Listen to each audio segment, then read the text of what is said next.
You will only live in a home after death that you spent your whole life building. Will it hold you like a warm embrace, or will it close in on you with an unforgiving grip? Will it expand into vast gardens, or will it tighten until it crushes your soul? Your grave isn't 6 feet under. It's as wide as your deeds and as deep as your devotion. Will it be your refuge, or will it be your ruin? And Imam Ibn Abi Dunya rahimahullah said that one of the scholars said, Libni Adama Baytan, that the son of Adam has 2 homes, one on the surface of the earth and one in the belly of the earth. He ends up focusing on the one that's on the surface of the earth. He adorns it, he decorates it, he makes doors facing the north, he makes doors facing the south, he prepares it to suit him in his winter and in his summer, and then he ends up neglecting the one that's in the belly of the earth, and he leaves it in ruins. So he says to this man that he sees putting his house together, this house that you've built above the surface, how long do you expect to live in it? He said, I don't know. He said, the one that's under the earth, how long do you expect to live in it? He said, forever. He said, then doesn't it make sense that that's the one you should work on? Have you built your next home yet? How well constructed is it? What furniture have you picked out for it? How big is it? It was narrated on the authority of Abdullah ibn Amr radiallahu anhuma that a man was born in Medina and then he died there. And the Prophet sallallahu alaihi wasallam, as he was offering the janazah for him, he said, I wish he would have died somewhere other than his birthplace. So the people said, Ya Rasulullah, why is that? And he said, because if a man dies somewhere other than the place he was born, a space will be measured for him in paradise as great as the distance from the place he was born to the place where he died. And you might wonder, what does that have to do with anything? Why would my grave depend upon how I was here? Well, I want you to think about it in terms of 2 things. Those that voluntarily leave their homes and those that are forced to leave their homes. So first think about it in terms of da'wah. Think about how many companions of the Prophet ﷺ left their homes for the sake of Allah. Like how many Meccans actually ended up dying in Medina. And if you think of the Sahaba, how many of them died all over the world spreading Islam?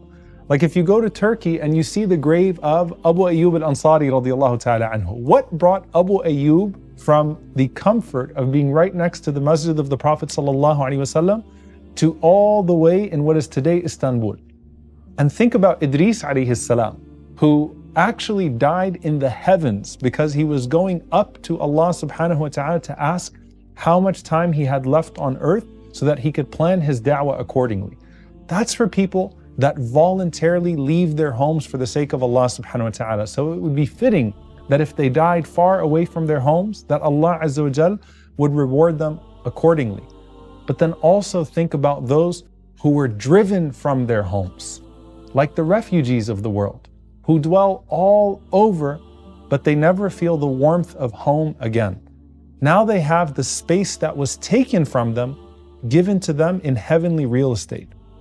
And Allah subhanahu wa ta'ala compares being driven out of your homes in the Quran to actually being killed. So now you have those Syrian refugees, those Somali refugees, those Iraqi refugees, and those Palestinian refugees that are spread all over, that maintain the keys to their homes from when they were driven out, and they're now given a space in their new homes of the span of the entire earth that they were forced to travel.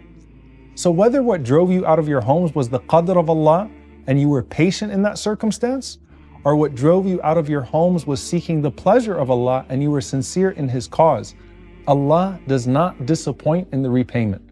On the other hand, Suwayd ibn Ghafla rahimahullah related that when Allah wants to neglect the people of hellfire, He allocates each one of them a coffin made of fire, and then He shuts these coffins with locks made of fire. And every time their nerves feel the pain, it's struck with another metal pin of fire. Then each coffin is placed inside another coffin made of fire, and then it's shut with locks made of fire. And Allah subhanahu wa ta'ala kindles fire between all of them. May Allah protect us. Then again, He places it in another coffin, and another coffin, and another coffin. And each one of them makes them feel like they're more trapped. And each person believes that no one suffers a worse fate than them. So woe to the oppressors on earth that crush and burn people here from such a punishment in the grave. And what are our graves except for a preview of our eternal homes, either gardens of Jannah or chambers of hell. At the very beginning of the dua we make as we're burying someone is a dua for their home to be spacious, because we see ourselves putting someone in a narrow hole.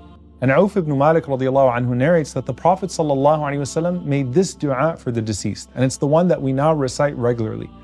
Allahumma ighfir lahu warhamhu wa'afihi wa'fu anhu wa akrim nuzulahu wa wassi' mudkhalahu. O Allah, forgive him, have mercy upon him, grant him safety and forgiveness, receive him with honor, and make his grave spacious, and wash him with water, snow, and hail, and cleanse him from his faults as a white garment is cleaned from its stains. And grant him a home better than his home, a family better than his family, and a mate better than his mate, and enter him into paradise, and protect him from the torment of the grave, and protect him from the torment of the fire. And Auf ibn Malik radiallahu anhu, who narrates this hadith, says that when I heard the Prophet ﷺ making this dua for the deceased, I sincerely wished that I were the dead body instead. So how does this process take place? When the one who is being questioned answers the questions right, Munkar and Nakir say, we knew that you would say this, like we knew you were going to pass this test. And then a voice cries out from the heavens, my slave has spoken the truth. Supply him with furnishings from Jannah, and clothe him with the clothes of Jannah, and open for him a gate to paradise. So there comes to him some of its fragrant scent, and his grave is expanded for him as far as the eye can see.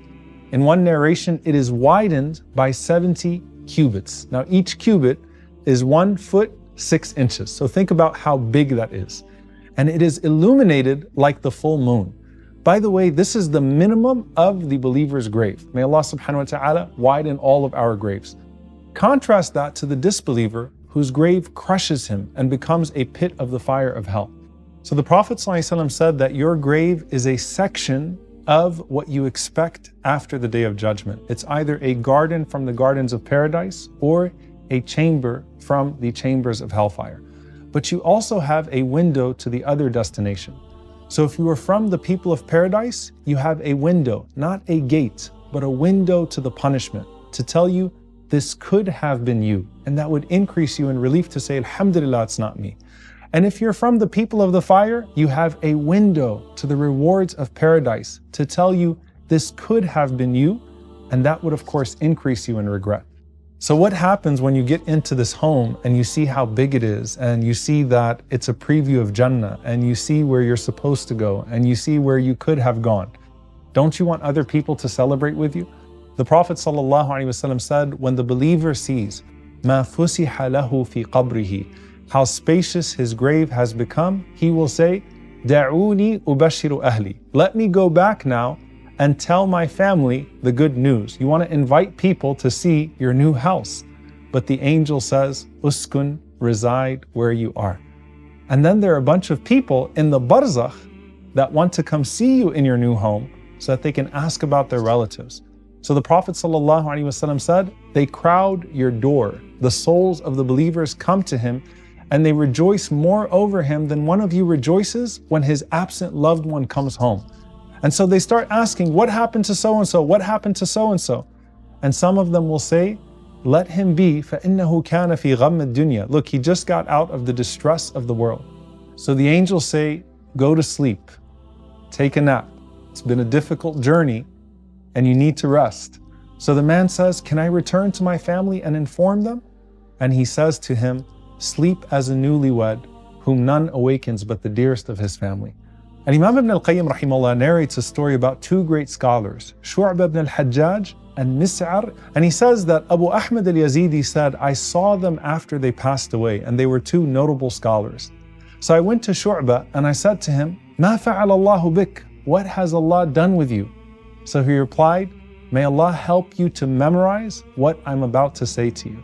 He said, Habani ilahi fil jinani bi qubba. He said, my Lord has shown his love to me within the gardens of paradise with this huge dome. That dome has 1,000 gates made from silver and gems. And then my Lord said to me, O Shu'ba, who has delved deeply into the sciences of Islam, Tamatta' bi qurbi, enjoy my nearness, for I am certainly pleased with you.